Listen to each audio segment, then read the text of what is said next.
On a quiet Tuesday morning in the fall of 1980, the city of San Francisco woke up to a nightmare unlike any it had ever known. This was not an earthquake, the disaster the city always feared. It was something strange and chemical.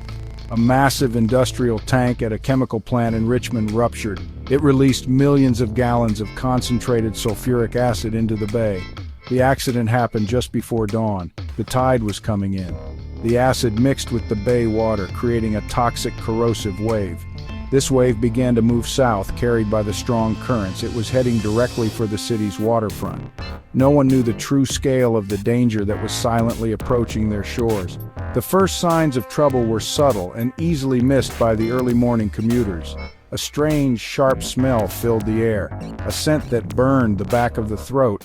People near the water noticed the bay had taken on an unnatural yellowish-green hue. Fishermen reported that their nets were dissolving in the water. Birds that swooped down to catch fish fell from the sky.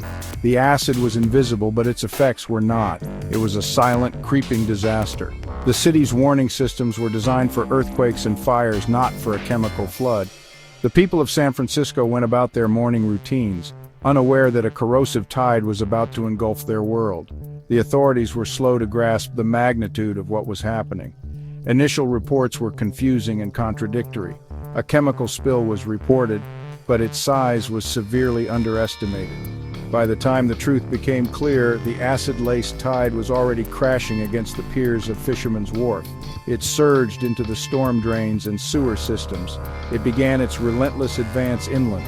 The acid ate through metal, dissolved concrete, and turned wooden structures into mush. The city's infrastructure, the very bones of San Francisco, began to crumble from below. An unimaginable catastrophe was unfolding street by street. The flood did not look like a normal flood of water. It was a clear, slightly syrupy liquid that steamed when it touched organic material. It flowed through the streets of North Beach and the Marina District. It followed the natural contours of the land, seeking the lowest points. Cars stalled and their tires melted into the pavement. The metal frames of iconic cable cars warped and buckled. People who stepped into the shallow, unassuming puddles suffered horrific chemical burns. The city, famous for its beauty and resilience, was facing an enemy that was dissolving it from the ground up. The true horror was just beginning to dawn on its citizens. The spread of the acid flood was terrifyingly fast. It moved through the city's underbelly, using the sewer and drainage network as its highway. Manhole covers burst into the air, releasing plumes of toxic vapor. The acid surged up from below, turning streets into deadly rivers. It poured into the basements of homes and businesses, destroying foundations and everything stored within. The city's low-lying areas like the Mission District and Soma were hit the hardest. The corrosive liquid pooled in these neighborhoods, sometimes several feet deep. It created a landscape of surreal destruction where familiar landmarks seemed to melt away before people's eyes. The human cost was immense and tragic. Many people were trapped in their homes or cars, unable to escape the rising tide of acid. The official death toll eventually reached over 2,000 people. Countless more suffered life-altering injuries. The stories of loss were heartbreaking. Families were separated in the chaos. First responders who rushed to help became victims themselves as their protective gear failed against the highly concentrated acid. The disaster did not discriminate. It claimed lives in wealthy neighborhoods and poor ones alike. It was a shared trauma that would bind the survivors together in their grief and their struggle to understand what had happened. The physical destruction was almost total in the affected areas. Nearly 75% of the city suffered some form of damage. The historic piers along the Embarcadero collapsed into the bay. The foundations of buildings in the financial district were critically compromised. The green lawns of the Marina Green turned into a brown, barren wasteland. The acid didn't just destroy, it fundamentally altered the physical makeup of the city. It left behind a scarred, pockmarked landscape. The smell of sulfur and decay hung over San Francisco for weeks, a constant reminder of the disaster that had torn the city apart and left it in a state of ruin.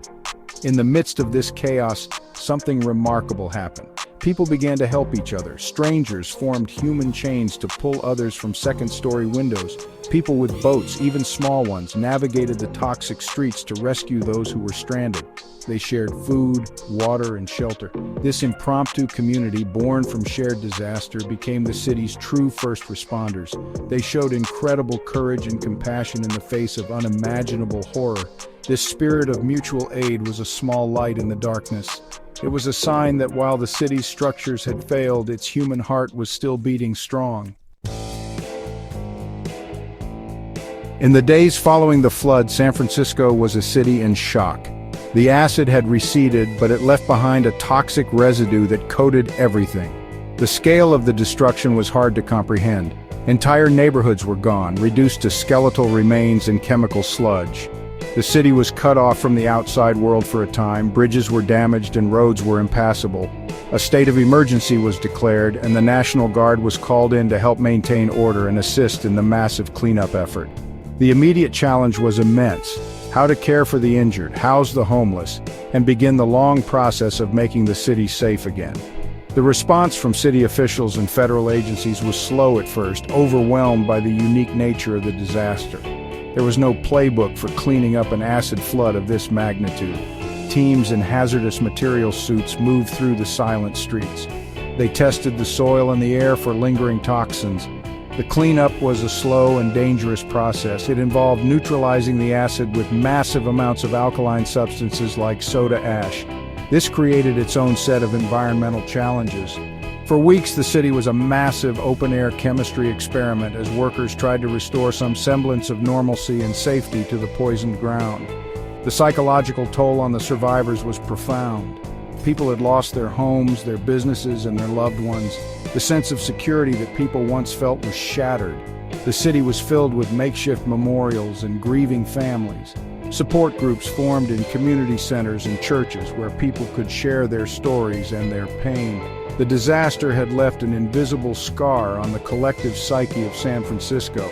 People were afraid of the rain, worried it might stir up residual acid. They were afraid of the very ground beneath their feet.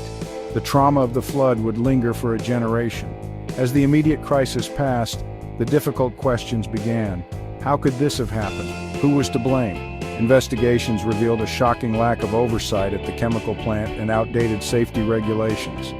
Public anger grew as the details of corporate negligence came to light. This anger fueled a powerful citizens' movement. People demanded accountability from the company responsible and stricter regulations from the government. The disaster was not just an accident. It was a failure of systems meant to protect public safety.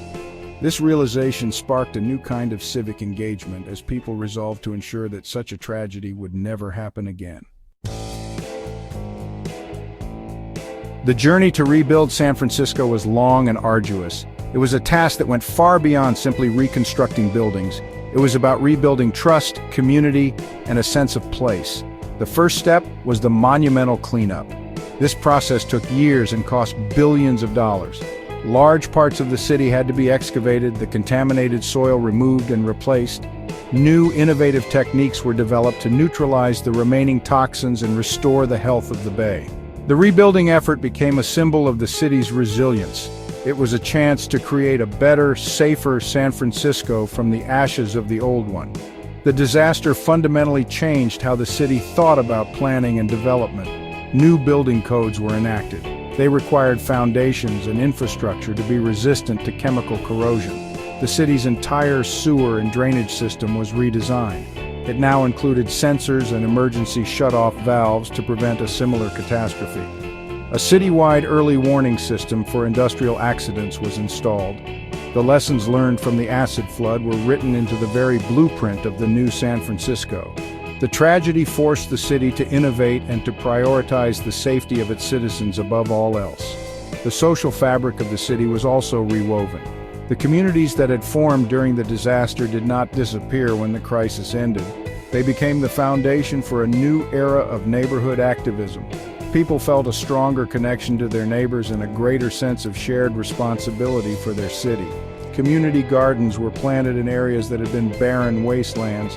Public art projects were commissioned to remember the victims and celebrate the city's survival. San Francisco did not just rebuild its structures, it renewed its spirit.